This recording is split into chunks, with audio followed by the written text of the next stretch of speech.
مونږ کې خدا سے خلق هم شته سحر روان یو دکان کولاو خدا ساری مزمونی کړي خپکیږو بنا په کوم ورځ باندې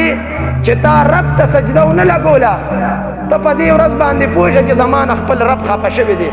اوس تاسو نه تاسو کوم په کار کې برکت شته په دکان کې برکت شته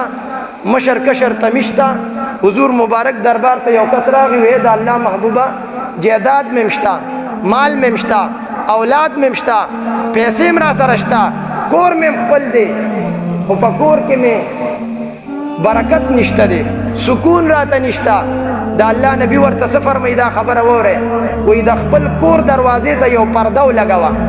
د خپل کور دروازې ته پرده ولګوه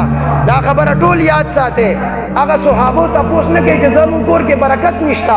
سکون او اطمینان نشته پردې سره څه تعلق دی هغه صحابي لړو پرده ولګوله څو ورځې تېرې شوې همغه کور دی هغه اولاد دی هغه پلار دی هغه پیسې دي هغه جیداد دی خو په کور کې سکون او اطمینان راغو د الله د نبی دربار ته صحابي بیا حاضر شو وی د الله محبوب حالات مکمل بدل شو وجه راته ووایه وجه سوا د الله غوږونو باندې واورئ د الله نبی ورته فرمایي ای زما صحابي ستاسو دغه کور په دې محله باندې یو کس تېرېدو